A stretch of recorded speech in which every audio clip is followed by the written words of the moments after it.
Seigneur, ta parole est grande, elle demeure à jamais. Ta parole est infaillible, rien ne peut la supprimer. Bienvenue à vous, chers spectateurs, ainsi qu'à tous nos spectateurs dans le monde entier, dans un nouvel épisode de notre émission d'études quotidiennes Toute la Bible.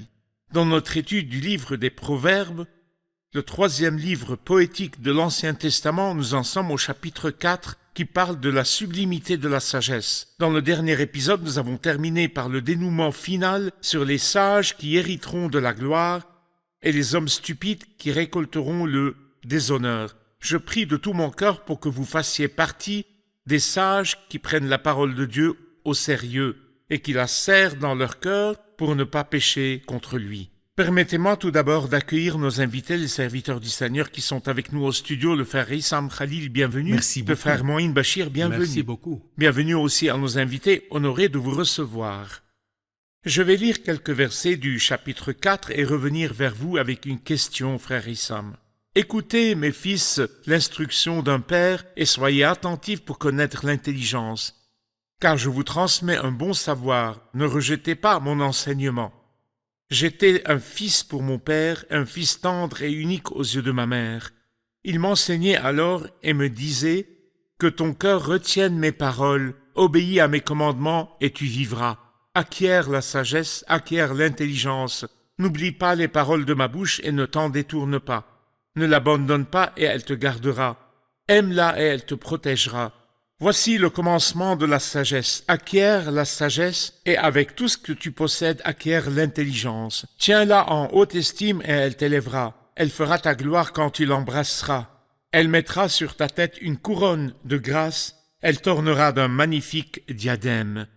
Frère Issam, l'auteur parle ici de la relation de Salomon avec David et la manière dont il lui donnait des instructions. Parlez-nous de la relation de David avec Salomon et des étapes de la jeunesse de Salomon. En fait, il dit ici « Mon père m'enseignait et me disait ». C'est-à-dire qu'il y a des choses qui lui ont été dites littéralement et des choses qu'il a vues en David. En fait, David avait le défaut majeur de ne pas être le meilleur en matière d'éducation.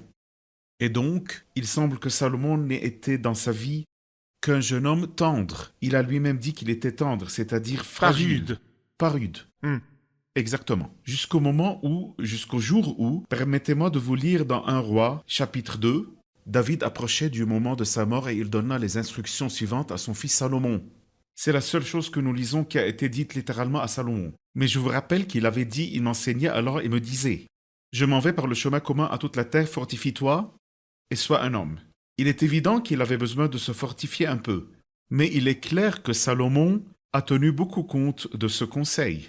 Respecte les ordres de l'Éternel, ton Dieu, marche dans ses voies et garde ses prescriptions, ses commandements, ses règles et ses instructions, en te conformant à ce qui est écrit dans la loi de Moïse. Ainsi tu réussiras dans tout ce que tu feras et partout où tu tourneras. Et c'est ce qu'il a fait. Et l'Éternel accomplira cette parole qu'il a prononcée à propos de moi, si tes descendants veillent sur leur conduite, pour marcher avec fidélité devant moi de tout leur cœur et de toute leur âme, tu ne manqueras jamais d'un successeur sur le trône d'Israël. Ce qu'il dit ici dans le livre des Proverbes est un résumé de ce qu'il a vu et de ce qui a été transmis, que ce soit de la part de David son père ou de Bathsheba qui était sa mère. Il est clair qu'il a d'abord obéi à ses paroles, d'une très bonne manière, aux paroles de Dieu, surtout en ce qui concerne la sagesse, car lorsque Dieu lui dit « Demande-moi ce que tu veux que je te donne », il répondit la sagesse. Quand il a écouté ces paroles, il a réussi. Et lorsqu'il a commencé à se détourner de la loi, ce fut à ce moment le début de l'échec de Salomon. Parlez-nous du danger de donner des instructions dans la vie. Je donne des instructions à mes enfants, je donne des instructions aux gens, je prêche même devant un public alors que ma vie est vide de ce que je dis. Vous avez dit qu'il a dit à son fils, enseigner à son fils l'exemple par l'écoute et l'exemple par la vue. Parlez-nous du danger de l'absence de ces deux choses chez ceux qui enseignent, éduquent et prêchent. En fait, je peux voir comment cela peut être vrai chez le prêtre Élie. Ses enfants ne voyaient pas le modèle dans les mots qu'il répétait. Le résultat fut qu'ils étaient une honte pour tout le peuple de Dieu. C'est une tragédie de parler parce qu'il est facile de parler, et les premiers à observer nos paroles sont nos enfants. Mes enfants à la maison qui me voient enlever tous mes masques connaissent ma vérité. S'ils me voient correct, ils vivront correctement, même après de nombreuses années. L'effet peut ne pas être, et c'est ce qui s'est passé avec Salomon. Parfait. Dans la vie de David, Salomon n'était pas un très bon garçon, mais par la suite, il a été influencé par cette piété. Parfait. Frère Moïse, David a dit à Salomon d'acquérir l'intelligence, puis il lui a dit d'acquérir la sagesse. Que signifie acquérir l'intelligence et la sagesse? Posséder. Posséder. Acquérir quelque chose signifie le posséder. Je vois ici un bel aspect positif chez David. Après avoir vu son propre échec et l'échec de son fils Adonijah, David s'est empressé de se concentrer sur Salomon pour le rapprocher de Dieu et de la parole de Dieu. D'après la partie que le frère Issam a lue, nous comprenons qu'avant de lui ordonner de construire la maison de Dieu, il lui a ordonné de garder la loi de Dieu, comme pour dire si tu t'en tiens à la loi, tu l'observes, tu la possèdes, tu vis selon elle, il te sera facile de construire la place que Dieu veut.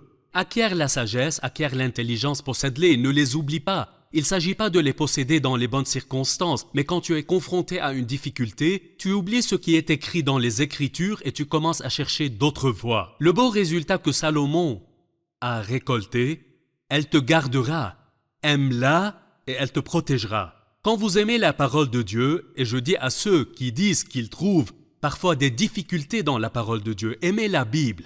Et il vous sera très facile de la comprendre. Elle vous protégera très facilement le long du chemin, le droit chemin où Dieu veut que vous soyez. Parfait, parfait. Nous allons faire une pause puis prendre une question du public.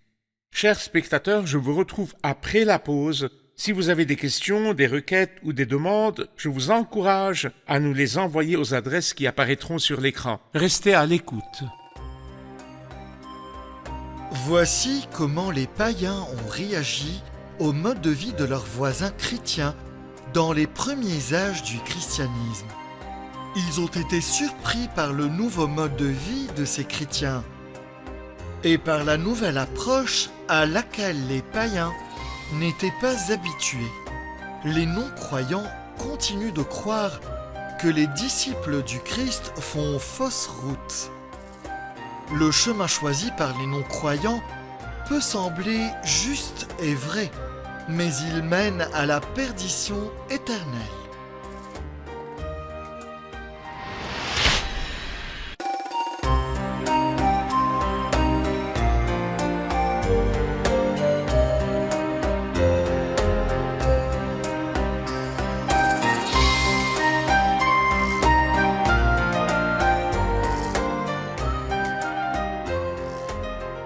Nous revoici, chers spectateurs, pour prendre une question du public. Acquiert la sagesse, acquiert l'intelligence. Y a-t-il une différence entre les deux? Y a-t-il une différence entre la sagesse et l'intelligence? Permettez-moi d'ajouter un troisième mot, la connaissance. La connaissance est la plus simple des trois. C'est le savoir. Je sais que le soleil se lève le matin. J'ai reçu une J'ai information. reçu une information. Cela n'a fait aucune différence pour moi, parce que je n'ai pas adapté ma journée en fonction d'elle. Je n'ai pas marché dans sa chaleur, par exemple. L'intelligence est un niveau de connaissance plus élevé. Je peux comprendre pourquoi cette chose se produit et comment je peux en bénéficier. Mais jusqu'à présent, je n'en ai pas bénéficié. Le bénéfice vient de la sagesse, car la définition la plus simple de la sagesse est la capacité d'utiliser les connaissances afin de prendre la bonne décision de la bonne manière Au bon moment. Parfait.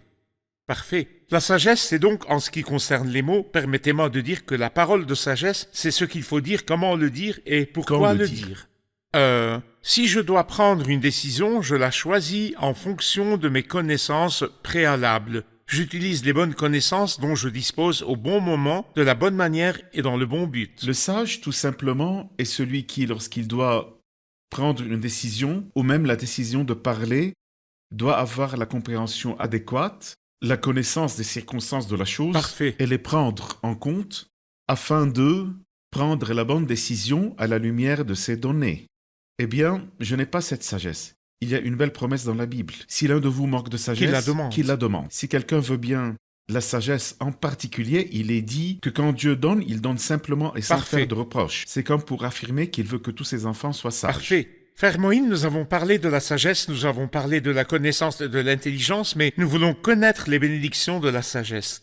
Quelles sont les bénédictions de la sagesse? Il y en a plusieurs dans le passage qui est devant nous, notamment la protection Ensuite, jouir de la vie sur terre, ne pas jouir des choses du monde, mais vivre dans la crainte de Dieu et suivre le chemin que Dieu veut pour nous. Il dit « Et les années de ta vie seront nombreuses ». Nous avons déjà souligné que c'est la promesse d'une vie terrestre pour le peuple terrestre, les Juifs, mais ici il peut en jouir, ne serait-ce que pour quelques jours, mais la vivre vraiment, une vie de vrai plaisir dans sa relation avec la parole de Dieu et avec Dieu. Je t'enseigne la voie de la sagesse, je te conduis dans les sentiers de la droiture. Il y a tant de chemins qu'il ne sait pas où se tourner. Mais le sentier de la droiture ou le droit chemin, il peut, grâce à la sagesse que Dieu lui donnera ou qu'il possède, il peut trouver le sentier de la droiture ou le droit chemin dans lequel il doit marcher. Parfait. Frère Issam, ce chapitre s'adresse aux jeunes, car Salomon parle des instructions que son père David lui a données lorsqu'il était jeune homme. Permettez-moi de dire que tous les jeunes qui nous regardent aujourd'hui ont besoin de ces paroles. Comment la sagesse montre-t-elle le chemin aux jeunes et contre quoi les met-elle en garde? Les versets 10 et suivants expliquent ce mot. D'abord, il lui dit « Écoute-moi, mon fils, fais bon accueil à mes paroles ». La plus grande chose, le plus grand danger dans lequel un jeune peut tomber, c'est d'ignorer l'élément de la sagesse et de l'expérience. Il pourrait écouter et ne pas accepter. Exactement, ne pas accepter. C'est un esprit qui existe à notre époque. Je lui dis acceptez-les, comprenez-les et appliquez-les d'une manière adaptée à votre âge. Personne ne vous demande de vivre que votre âge. Ensuite, il lui dit au verset 13, « Attache-toi à la discipline ». Ce mot signifie ici instruction, c'est-à-dire directive. Code de conduite. Comment tout doit fonctionner dans ces choses, ne la délaisse pas. C'est-à-dire ne faites pas les choses avec nonchalance. Ne les négligez pas. Ne les négligez pas. Ne les faites pas à moitié dans ce monde. N'emprunte pas le sentier des méchants et ne t'avance pas sur le chemin des hommes mauvais. Aujourd'hui, les méchants l'emportent parce que le monde est sous la puissance du mal. Et comme nous sommes à la fin des temps, il n'est pas étonnant que le mal s'aggrave. J'entends parler de quelqu'un qui se comporte mal, qui prend de mauvaises choses, qui va dans de mauvais endroits. Non, je dois juger ce qui est bien et ce qui est mal. Tout n'est pas pareil. Et les mauvaises choses, je ne dois pas les faire. Cette interdiction est-elle absolue? N'emprunte pas le sentier des méchants. N'est-il pas possible d'essayer par curiosité pour voir ce que c'est, mais sans le faire, Écoutez, sans le vivre? il dit au verset 15, « Évite-le », c'est-à-dire évite-le complètement. Le mot « éviter » signifie se détourner, ne pas passer à côté. Détourne-toi de lui et passe plus loin. Ne l'approche jamais. Donc, phrase après phrase, comme pour confirmer, tu ne le connais pas. Si tu empruntes ce sentier, c'est comme le sentier d'une montagne escarpée, un jour de pluie, et tu l'empruntes. Peux-tu me dire où tu vas te tenir et poser le pied? Tu ne pourras pas trouver de solution. C'est pourquoi il le met en garde. Parce qu'il lui dit ensuite que ces gens méchants ont des difficultés. Ils ne dorment pas tant qu'ils n'ont pas fait le mal. Ils ne te laisseront pas avant que tu ne pêches avec eux. Le sommeil leur est enlevé s'ils n'ont pas fait trébucher quelqu'un. Oui, le pain qu'ils mangent, c'est la méchanceté. Le vin qu'ils boivent, c'est la violence. C'est une très mauvaise image. Il veut lui dire, prête attention à leur sort final. Alors tu ne les approcheras même pas. Parfait. Au verset 14, Allez-y. je vais lire un petit extrait. Il dit « N'emprunte pas », vous dites « Je vais regarder par curiosité, je ne vais pas marcher avec eux. Le risque est dans le premier pas. » Disons, frère Moïne, que je suis maintenant un jeune homme assis sur Internet. Qu'est-ce que cela va me coûter à part taper le nom d'un site web? Je n'ai rien fait. J'ai rencontré personne, je n'ai pas eu de mauvaises relations ou quoi que ce soit d'autre. Tout ce que je vais faire, c'est visiter ce site pour voir, mais je vais contrôler quand fermer et quand ouvrir. Qu'y a-t-il de mal à cela? Vous dites que vous allez contrôler avant d'ouvrir, mais après, vous ne pouvez plus revenir en arrière. Laissez-moi vous donner un exemple tiré Allez-y. de la Bible. Dina, fille de Léa, fille de Jacob, n'est pas sortie pour faire le mal. Elle est sortie pour voir les filles du pays, juste les voir. Comment elles parlent, comment elles s'habillent, ce qu'elles portent. Mais je ne vais pas faire la même chose qu'elle. Mais elle est sortie et n'est pas revenue. Êtes-vous en train de dire que toutes les mauvaises fins commencent Exactement. par de bonnes intentions? Elle a fait le premier pas. La chute viendra ensuite très vite. C'est pourquoi il l'avertit, ne l'emprunte pas, évite-le, détourne-toi de lui et passe plus loin. Va plus loin, ne t'arrête pas à 2 pas pour regarder. Frère Ayad, permettez-moi de vous dire quelque chose de très pratique sur l'exemple que vous avez donné, la question des sites pornographiques en particulier. Je mets fortement en garde contre cette pratique. La tragédie se forme dans les 30 premières secondes qu'un jeune homme passe sur ce site. Ce qui se passe, c'est que le cerveau libère des substances chimiques qui fixent l'image dans son imagination et l'associe au plaisir. Et il reste toute sa vie, même intérieurement, il lui faut beaucoup de temps pour s'en débarrasser. Intérieurement, il se souvient de cette image et l'associe au plaisir. Il veut donc y revenir. D'un côté, il se dit « Non, je ne veux pas y revenir », mais il trouve en lui quelque chose qui le ramène à cette chose. C'est pourquoi ces routes sont si glissantes. Mais au bout d'un moment, 30 secondes ne suffisent plus, il veut augmenter la dose. Je vous le dis, ce sont les 30 premières secondes qui l'ont mis dans ce Oui. monde. S'il arrive à s'enfuir, Joseph en était conscient. Il n'est pas du tout entré dans ces 30 secondes. Parfait. Pas même une seule seconde. Il lui laissa son habit. Voilà la robe, prends-la, mon cœur n'y est pas. C'est vrai. Frère Moïne, les versets 18 et 19. Le sentier des justes ressemble à la lumière de l'aube.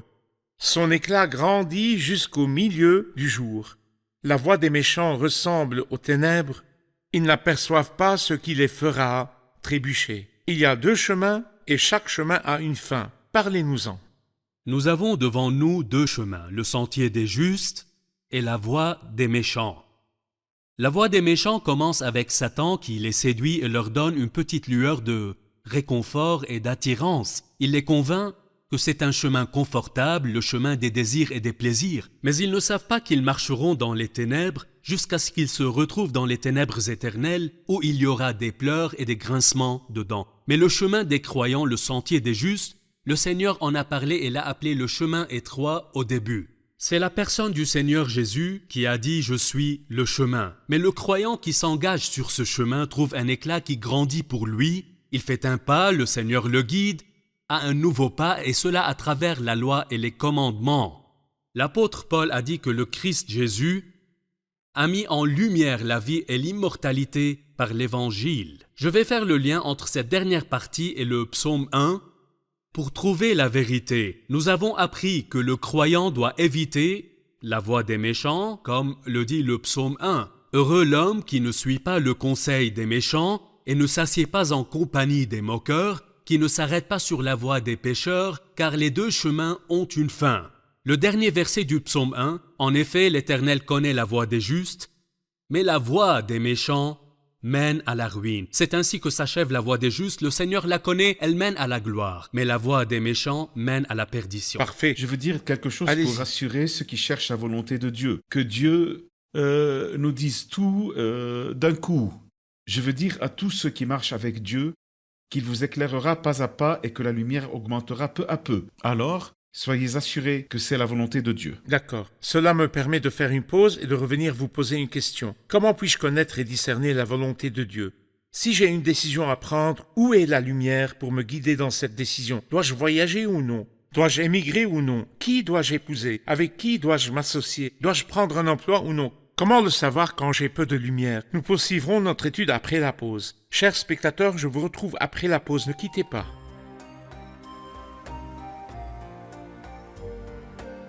Mon conseil à chacun est que cette Bible vous appartient personnellement.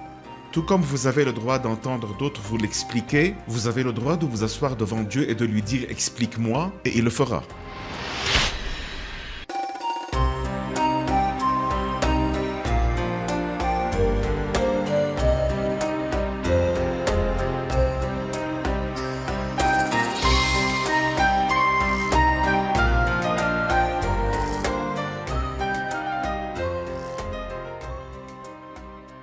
Nous revoici, chers spectateurs, pour poser la question importante. Comment puis-je connaître et discerner la volonté de Dieu pour ma vie à partir de la lumière divine que Dieu me donne peu à peu? Farissam, dites-nous, comment puis-je bénéficier de la lumière divine et connaître la pensée de Dieu? Premièrement, sachez que Dieu veut que vous connaissiez sa volonté. Tant que vous le souhaitez, il le fera. C'est un désir partagé par les 2 parties. Donc, je ne cherche pas quelque chose que je ne trouverai pas. Je cherche quelque chose que le propriétaire me donnera. Il veut me le donner. C'est lui-même qui a dit « Je t'instruirai et te Parfait. montrerai avant de lui demander ». Parfait. Même le principe, tous ceux qui sont conduits par l'Esprit de Dieu sont fils de Dieu. Il veut dire c'est le principe de mes enfants, qu'ils soient conduits par mon esprit.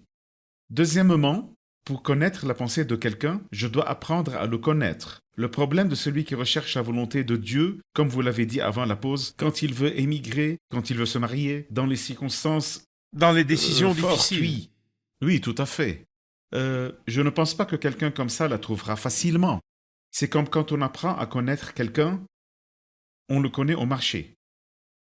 Mais si on passe beaucoup de temps avec lui, on reconnaîtra alors sa voix parmi des milliers. Ceci est important. La dernière chose que je vais dire, c'est qu'il y a une triade dans Romains 12 qui nous dit ce qui nous permet de connaître la volonté de Dieu. Premièrement, offrez votre corps comme un sacrifice vivant. Je suis prêt, s'il me demande de faire quelque chose contre ma volonté, à le suivre. Deuxièmement, ne vous conformez pas au monde actuel. Je ne vois pas les choses comme les autres, le plus cher, le plus riche, le plus beau, mais je vois les choses d'après ce qui est juste à tes yeux, Seigneur. Troisièmement, mais soyez transformés par le renouvellement de l'intelligence. L'intelligence qui fonctionne selon la parole de Dieu est comme l'ordinateur que l'on charge correctement. Si chaque fois que je lis la Bible, je me demande pourquoi Dieu a-t-il été satisfait de David sur un point et mécontent sur un autre, pourquoi Dieu a-t-il aimé Joseph et pas Samson? Mon cerveau est programmé de telle sorte que lorsque je dois prendre une décision, je dispose d'un Parfait. contexte, grâce auquel je peux dire « voici ce que Dieu aime et voici ce qu'il n'aime pas » et je peux prendre ma décision. Je Très vais bien. appliquer cette idée à un personnage dans la Bible, Abraham. Quand Dieu a appelé Abraham, il n'a pas répondu « Montre-moi d'abord le pays avant que je ne quitte ce pays et ensuite je ferai le voyage avec toi ». Mais quand Dieu l'a appelé, Abraham a obéi et est parti sans savoir Sans où savoir. il allait. Mais il savait qu'il avait appelé, Oui. il lui a fait confiance, il s'est appuyé sur lui. Comme l'a dit le frère Issam, il y a vraiment une séparation. Ne vous conformez pas au monde actuel. Abraham a dit aux gens qui l'entouraient « Je suis un étranger et un résident temporaire parmi vous ».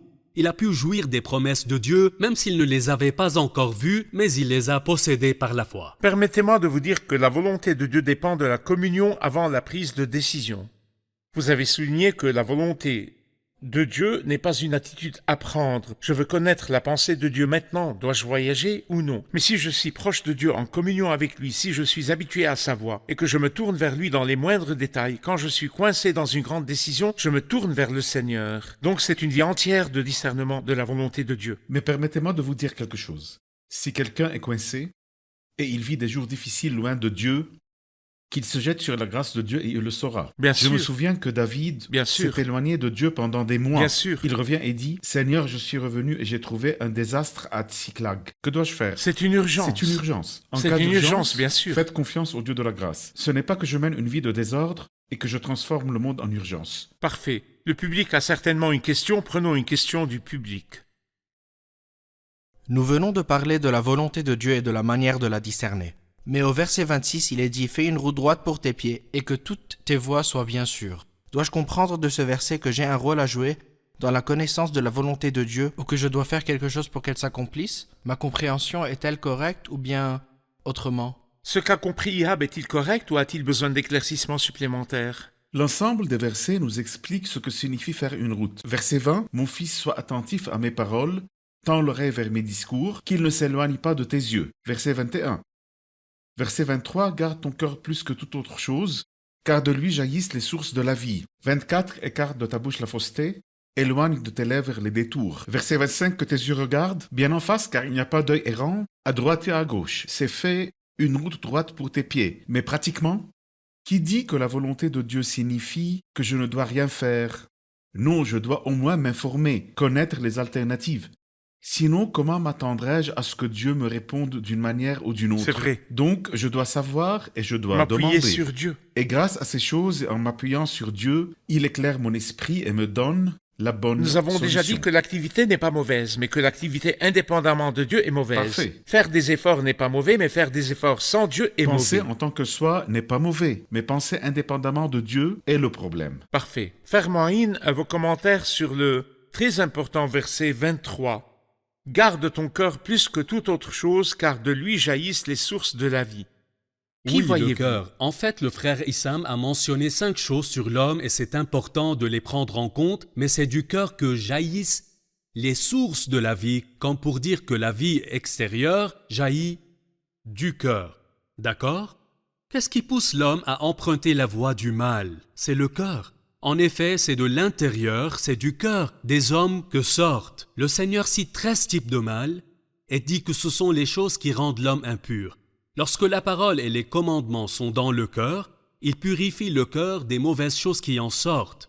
La deuxième chose va donner de belles choses positives dans lesquelles je pourrai marcher. Les sources de la vie, de toute ma vie, mon comportement, mes actions et les voies que j'emprunterai, c'est du cœur qu'ils jaillissent, même mes paroles. Le psalmiste dit « De belles paroles bouillonnent dans mon cœur ». D'où est-ce que jaillit toute la vie dans le livre des Proverbes? Elle jaillit du cœur, et pour que cette source soit saine, j'y mets la parole de Dieu et je la remplis des paroles de Dieu. Tout comme c'est du cœur que jaillissent les sources de la vie physique pour tous les organes du corps, il en est de même pour l'être intérieur de l'homme lorsqu'il est régi par la parole de Dieu et la sagesse divine. C'est du cœur que jaillissent les sources de la vie spirituelle, de la santé spirituelle, de la sécurité spirituelle. La pompe qui Parfait, pompe tout ce qui se manifeste dans la vie. parfait. Je vous remercie. Passons maintenant aux commentaires du public. Qu'avez-vous appris dans l'épisode d'aujourd'hui? Pour connaître la volonté de Dieu pour ma vie, je dois passer plus de temps avec lui. Je dois écouter sa voix plus souvent, m'y habituer, et je dois me tourner vers lui dans toutes choses, afin qu'il me soit facile de connaître sa volonté pour ma vie. Parfait. Le chemin des méchants commence par un pas, par quelques secondes, par une bouffée de tabac. Mais à la fin, elle a fait beaucoup de victimes. Tous ceux qu'elle a détruits sont forts. Mon souhait est que la vie des parents soit pratique, pas seulement désordre à leurs enfants, sans donner le bon exemple.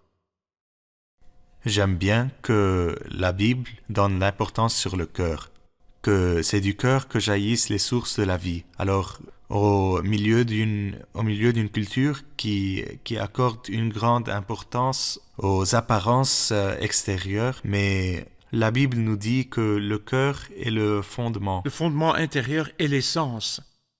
Avant de dire à Salomon de construire la maison de Dieu, David lui a dit de garder la loi de Dieu. Pour que je puisse travailler et vivre selon toutes ces paroles, je dois garder les paroles de Dieu dans mon cœur. Parfait. Merci, que Dieu vous bénisse. Merci, serviteurs du Seigneur. Nous poursuivrons notre étude, si Dieu le veut, dans d'autres épisodes.